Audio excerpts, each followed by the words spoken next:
Assalamualaikum warahmatullahi wabarakatuh. Waalaikumsalam warahmatullahi wabarakatuh. Bismillahirrahmanirrahim. Alhamdulillahi rabbil alamin. Wassalatu wassalamu ala asyrafil anbiya'i wal mursalin Sayyidina Muhammadin wa ala alihi wa sahbihi ajma'in. Allahumma inna nastahdika li arsyadi amrina wa zidna ilman yanfa'una. Segenap pengurus Masjid Al-Mudaththir yang saya hormati, wabil khusus guru kita Ustaz Dr. Haji Marhamat Abu Bakar serta para sesepuh yang lainnya. Semoga sesepuh kita ini semuanya kita yang hadir diberikan panjang umur, sehat walafiat dalam ketaatan beribadah kepada Allah Subhanahu wa taala. Bapak Ibu jamaah renungan subuh Masjid Al-Mudaththir, pagi ini saya diamanati agar menyampaikan yang berkaitan dengan baginda Rasulullah SAW. Karena hari ini kita masih berada di bulan Maulid, betul ya? Ya. Begitulah kalau kajian tematik harus mengikuti bulan-bulan yang dimana bulan itu kita berada. Beda kalau kajian kitab mengikuti kitab. Baik, renungan kita saya memulai dari ayat surat Al-Quran yang berada dalam surat Al-Imran. Qul in kuntum tuhibbunallaha fattabi'uni yuhibbukumullah wa yaghfir lakum dzunubakum. Katakan wahai Muhammad, jika kalian katakan wahai Muhammad kepada Allah, jika kalian cinta kepadaku maka ikutilah aku. Ini kata Allah kepada Nabi Muhammad kepada umat. Jadi kalau kita kepengen dicintai oleh Allah Subhanahu wa taala, maka syaratnya kita harus mengikuti baginda Rasulullah sallallahu alaihi wasallam. Cinta ini memang modal untuk kita bisa bersama. Bapak Ibu tidak mungkin sampai saat ini bisa bertahun-tahun bersama laki-laki, atau bapak-bapak juga bersama ibu-ibu yang dari dulu itu aja, kalau enggak dasar dengan cinta. Dan cinta inilah yang akan membawa kita masuk surga. Ada seorang Arab Badui, Rasul lagi ceramah, lagi pidato, tiba-tiba main nyeletuk aja. Kata laki-laki Badui itu, wahai Rasulullah, kapan kiamat itu terjadi? Rasul, apa yang kau persiapkan untuk menghadapi hari kiamat?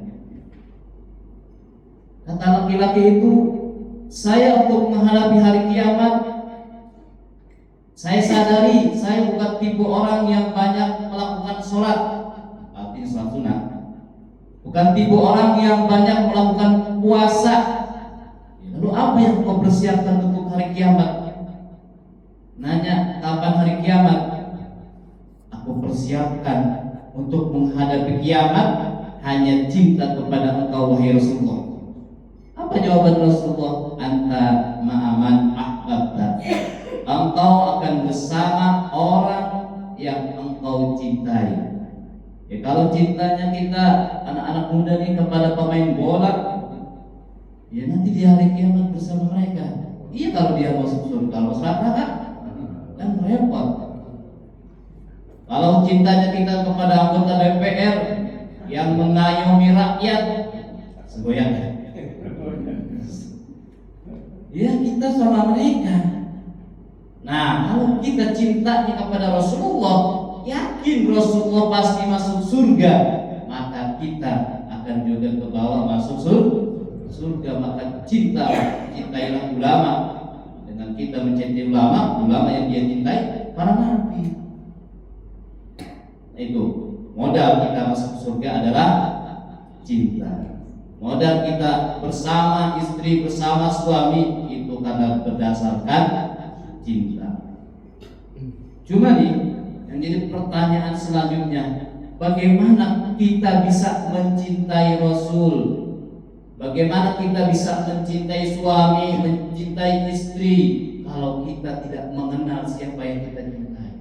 Jadi cinta itu ternyata diawali juga dari kita kenal. Kita cinta suami tentu dulunya ada ta'aruf, ada pengenalan. Kita cinta istri dulunya ada ta'aruf, ada pengenalan. Kita teliti tuh, kita sambangi siapa bapaknya, siapa ibunya, siapa adik-adiknya, terus kita telusuri karena kita kepengen cinta sama dia. Jadi kita harus kenal dulu nih. Maka dari istilah tak kenal maka tak sayang, kita harus kenal dulu nih. Karena kita kepengen cinta Rasulullah, kita sejauh mana pengenalan kita kepada baginda Rasulullah Sallallahu Alaihi Wasallam. Saya ini berawal dari yang sederhana aja deh. Dari yang sederhana, yang tentunya ini pelajaran ini di awal dihafal oleh anak-anak SD. Ya, anggap aja ini puber kedua gitu kan ya. Puber kedua, kalau anak-anak SD biasanya kan masih pada ompong. Ya, ini kan belum pada yang ompong. Ya, saya juga udah ompong ternyata. Padahal baru 41 tahun. Gimana bapak-bapak yang udah 60 tahun ya. Jadi kita berawal dari kenal. Sekarang kita kenalin dulu deh Rasulullah itu siapa bapaknya, siapa encangnya, siapa encingnya, siapa anaknya. Udah pada kenal belum? Ya. Kita berawal nih. Rasulullah itu pada saat periode Madinah, beliau punya istri hanya satu. Siapa dia? Sayyidah Khadijah. Itu istrinya Rasulullah. Kita udah kenal sama. Ketika di Mekah, beda dengan periode Madinah. Ketika di Mekah, Rasulullah hanya punya istri satu. Berapa tahun tuh di Mekah? Selama kurang lebih 13 tahun. Istrinya itu aja. Baru setelah meninggal kawin lagi. Boleh. Ya sangat yang dulu. Nah, dari pernikahan dengan Sayyidah Khadijah ini punya anak. Berapa anaknya? Halo, kedengeran ini? Anak Rasulullah Sayyidah Khadijah berapa? 6 ya. 6 punya anak. Saya sebutkan. Nanti Mas Tampang sebut ulang ya. 1 namanya Qasim.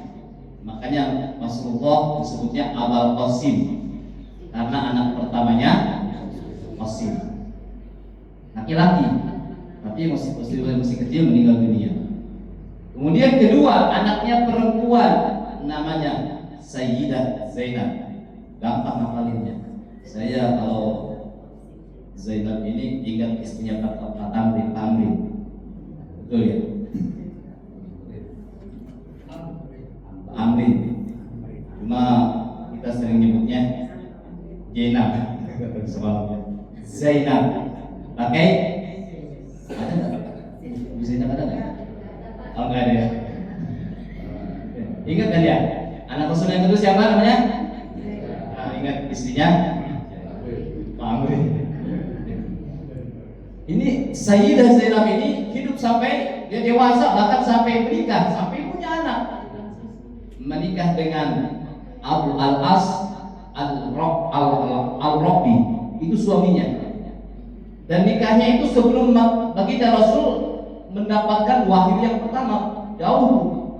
Bahkan suaminya nih Abu Al-As Al-Rabi itu dia masuk Islam pada tahun kedua Hijrah. Punya anak. Anak pertama namanya Ali, anak kedua namanya Umamah. Itu Sayyidah Zainab, perjuangan yang luar biasa ini Sayyidah Zainab dengan suaminya itu. Apalagi ketika Rasulullah menerima wahyu pertama itu di Gua Hira, surat Al-Alaq, ini ternyata suaminya Zainab ini, mantunya Rasulullah, enggak langsung ikut Nabi. Nah, ini perjuangan Sayyidah Zainab. Walaupun pada ujungnya dia Abu Al-As Al-Rabi ini juga orang yang kuat Islam. Itu keberapa tuh? Kedua ya. Siapa? Zainab. Itu anaknya Rasulullah dari Sayyidah Khadijah. Ketiga, namanya Ruqayyah.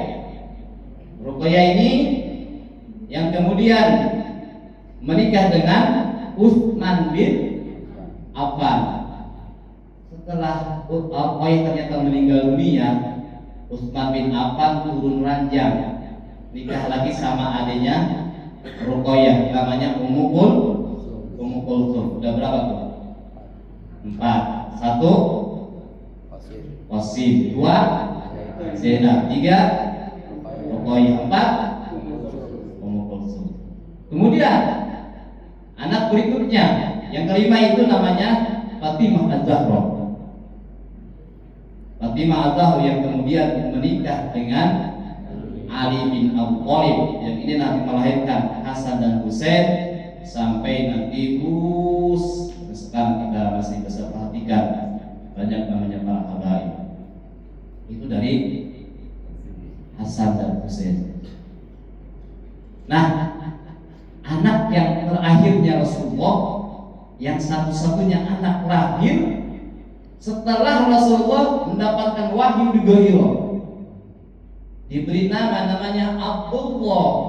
Abdullah ini anak paling mirip dengan baginda Rasulullah SAW, maka disebut At-Tahir, At-Tayyib, badannya wangi, ganteng, mirip banget mukanya dengan Rasulullah SAW.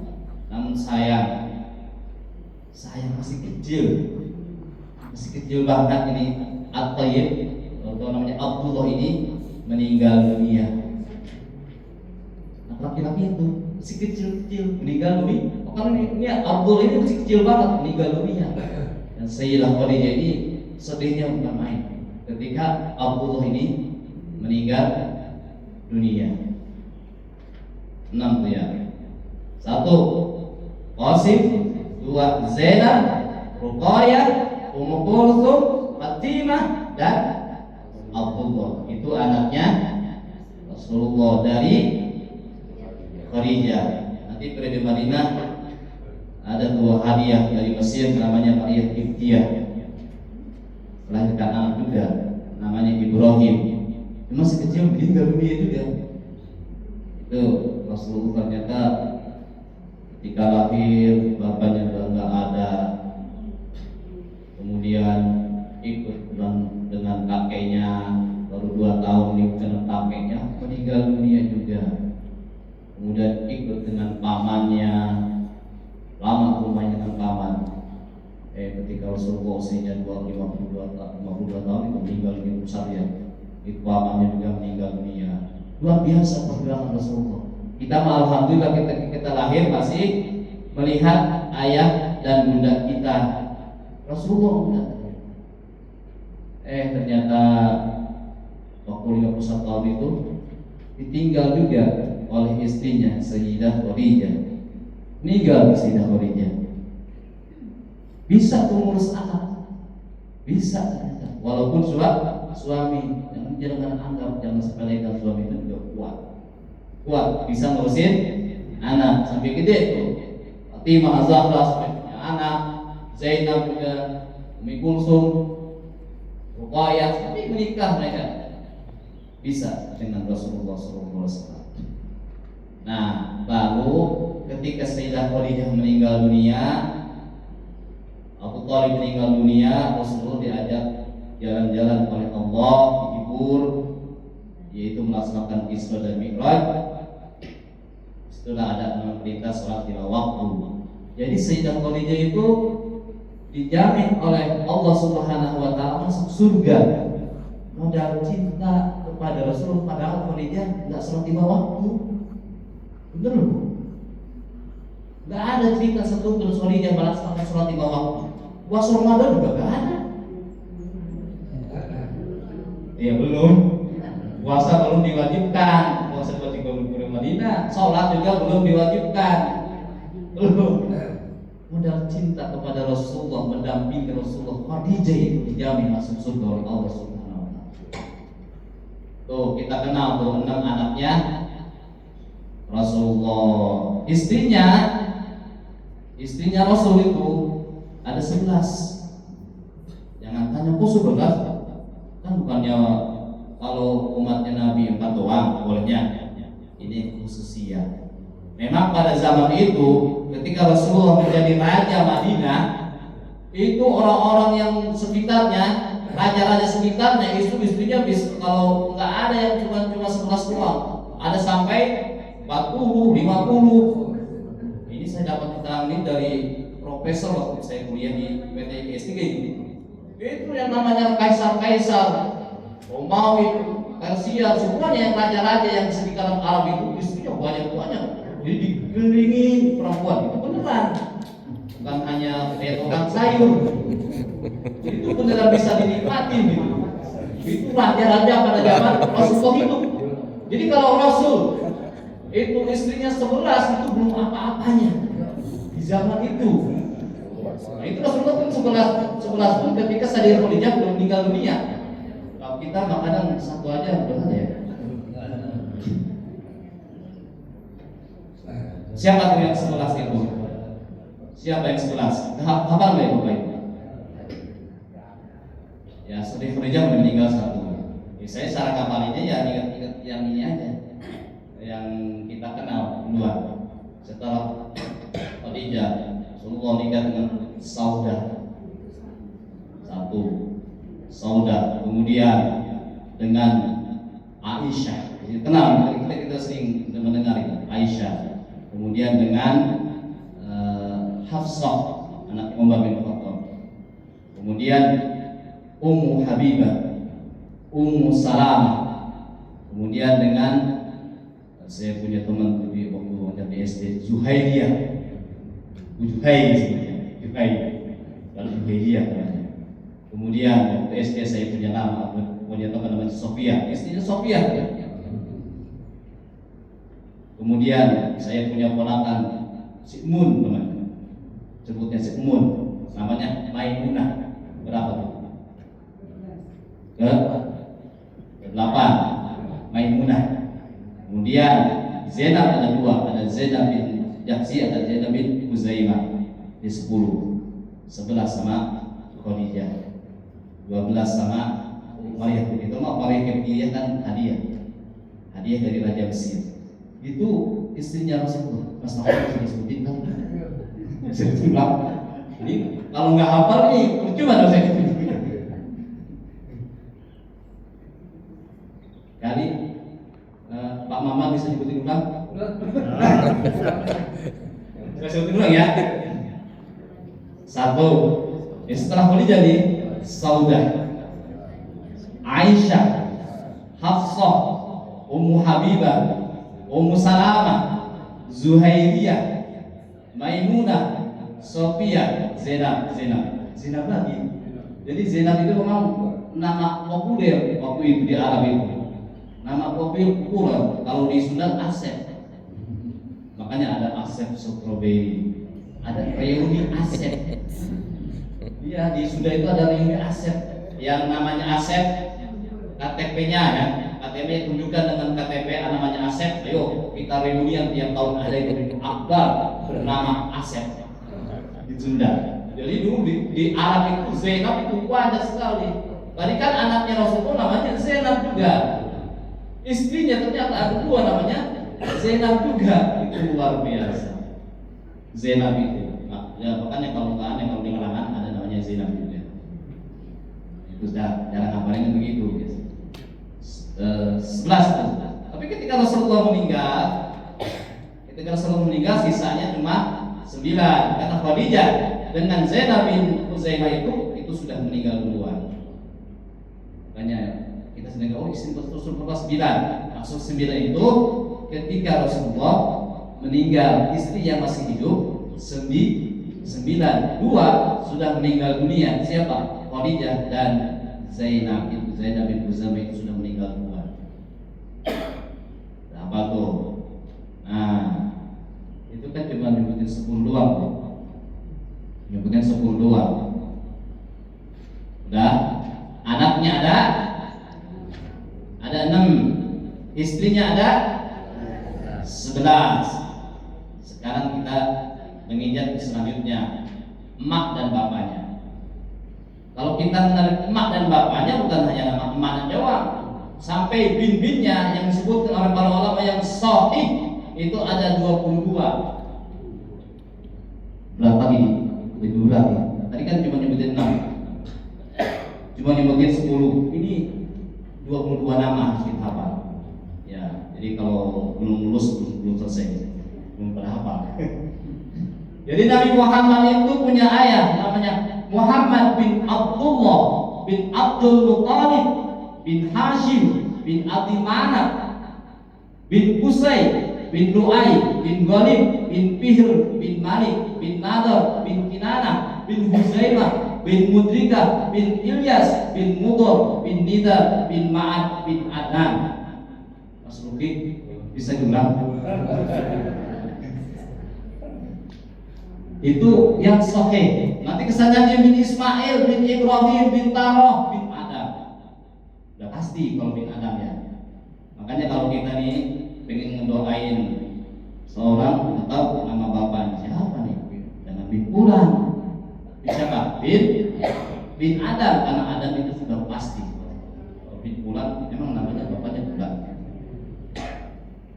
Itu anak kakek buyutnya Nabi Muhammad, dan dari ibunya juga ketemu. Nabi Muhammad punya ibu namanya Aminah bin Wahab bin Zuhrah. Nanti juga ketemu bin Ruqayyah. Itu namanya nanti berujung kepada Fihr, itu disebut dengan Fihr itu Quraisy. Kenapa disebut Quraisy? Fihr itu salah satu nenek moyangnya Nabi Muhammad dulu itu kaya raya banget. Kendali keuangan ada di dia gitu. Uang logamnya banyak banget. Dulu kan uang logam, uang kertas itu kan pengganti duplikat dari uang yang tersimpan emas itu kan. Kurus disebutnya, Pak Kurus. Karena banyak uang receh yang kendali keuangan Makkah pada waktu itu berada di Fihr itu, makanya disebut dengan Pak Quraisy, bukan Pak Quraisy, Pak Quraisy. Jadi sebut kemudian anak keturunan disebut Quraisy, itu Fihr, ayah luar biasa. Nah, dalam penyebutan ini, karena waktu yang singkat, saya mulai dari kita kenal dari kakeknya aja deh. Kakeknya nggak sampai ke Adnan, lamaan nanti. Kakeknya namanya Abdul Muthalib. Abdul Muthalib itu bukan nama asli. Nama aslinya namanya Syaibatul Hamdi. Siapa? Syaibatul Hamdi. Itu dalam Barzanji itu ada.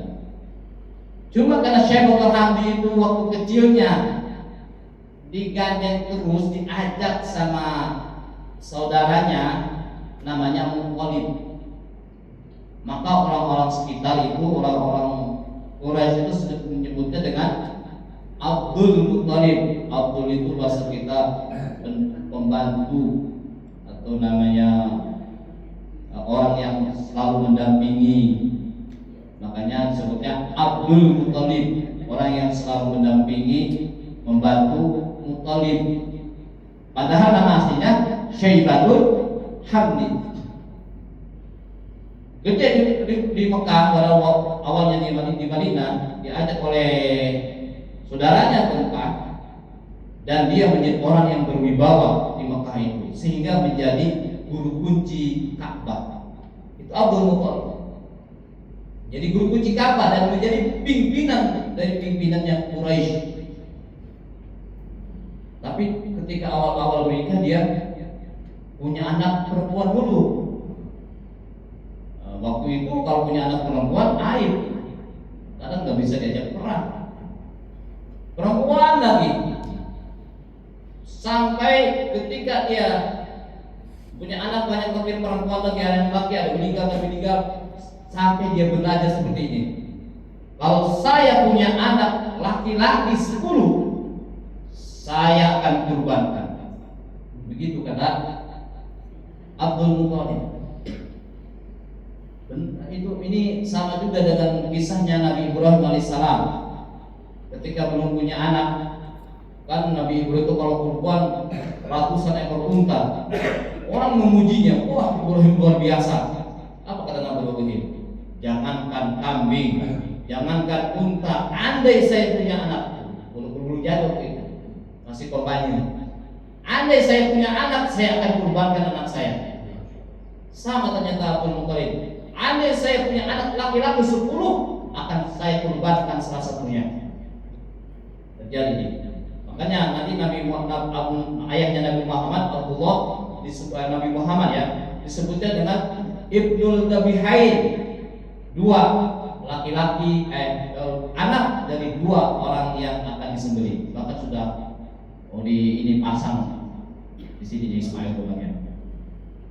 Itu Nabi Ibrahim ternyata benar dikaruniai anak namanya Ismail. Setelah dia sekian lama menikah, ternyata dikaruniai anak.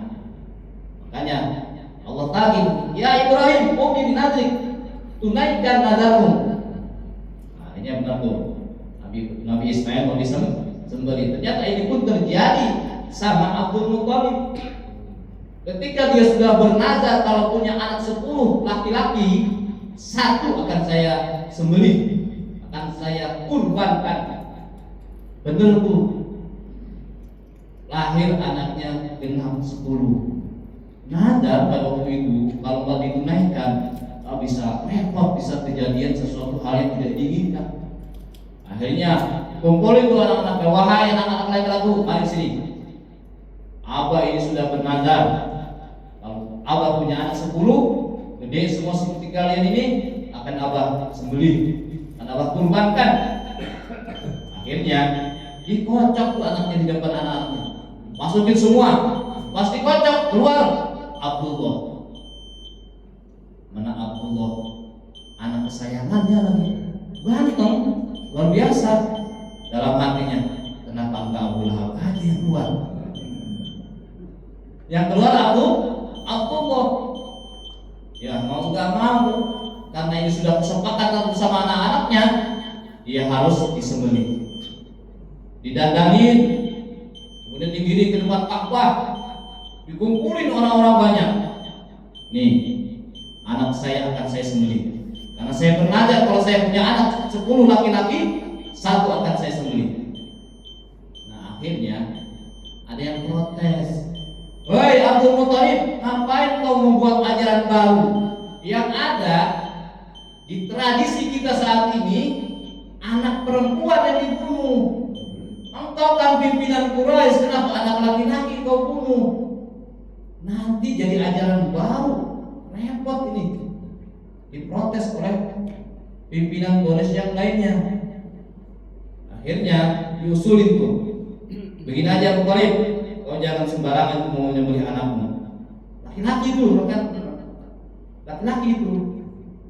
Kau pergi aja ke Syam, itu ada seorang perempuan, dia tidak punya kaki, tidak punya tangan, tapi dia bisa berkomunikasi langsung dengan Allah. Kau minta pendapat kepada dia, minta solusi agar jangan sampai anakmu ini kau sembelih. Nah, akhirnya betul tuh, Thalib mengikuti usulan dari pimpinan Quraisy yang lainnya. Pergi ke Syam, anaknya Abu Thalib bawa. Sampai di sana bertemu dengan perempuan yang asyap itu. Dia utarakan niatnya. Akhirnya perempuan itu, kau tunggu di sini sebentar ya. Barang 3 hari nanti saya berdoa dulu kepada Allah minta petunjuk. Akhirnya Abdul Muthalib bikin tenda. Nah, dulu kan belum ada horizon ya, belum ada askon, belum ada bersur, belum ada. Jadi buat tenda aja. Walaupun Abdul Muthalib kaya raya, nggak sewa hotel tuh. Kalau Mas Rocky sih enak, di mana-mana hotelnya ada.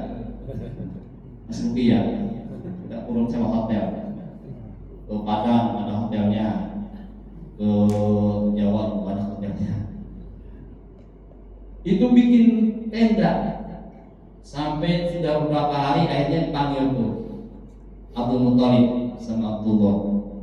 Apa solusinya? Begini Abdul Muthalib, engkau kocok lagi tuh anak kamu yang ini nih, yang Abdullah ini masukin, dan satu lagi masukin ibil, unta, masukin dalam kocokan itu. Kemudian kau kocok. Kalau yang keluar Abdullah, ganti dengan onta 10, masukin lagi tapi kocok lagi sampai keluar ibil. Nah, akhirnya betul tuh sarannya itu, kata Abdul Muthalib, alhamdulillah punya saran bagus nih, punya saran bagus. Akhirnya Abdul Muthalib ucap terima kasih tuh kepada perempuan itu, kasih banyak tuh. Nah, inilah adab kita kalau kita sudah dikasih solusi oleh orang lain, atau anak kita sudah dididik oleh orang lain, kita ucapkan terima kasih. Makanya semboyan menang itu ikhlas beramal. Ikhlas beramal buat guru. Kalau buat kementerian atau buat orang tua, ikhlas beramalnya harus kasih kepada guru itu dengan yang seimbang. UMR lah. Jangan gaji guru cuma 2 juta. Apalagi banyak yang masih 700.000 ternyata. Nah ini, tapi sekarang kan sudah naik menjadi 2 juta. Yang tadinya 1.500.000, bukan naiknya 2 juta, menjadi 2 juta. Alhamdulillah, perjuangan pemerintah kita untuk meningkatkan derajat guru. Inilah Abdul Muthalib ternyata berucap terima kasih kepada perempuan itu, kasih hadiah banyak dia, kasih uang, kasih oleh-oleh. Sampai ke Mekah, akhirnya dikocok tuh, kocok namanya Abdullah dengan Ibil keluar. Ternyata yang keluar Abdullah, ganti 10 onta. Kocok lagi, masih Abdullah yang keluar, 10 onta lagi. Kocok lagi, 10 onta lagi, sampai 10 kali yang keluar Abdullah. Artinya Abdul Muthalib harus menyembelih onta sebanyak 100, baru yang sebelahnya keluar onta. Ketika dikocok itu keluar onta. Nah kalau udah keluar onta, udah selesai kocokan itu, jangan dikocok lagi. Kocok 10 kali keluar onta.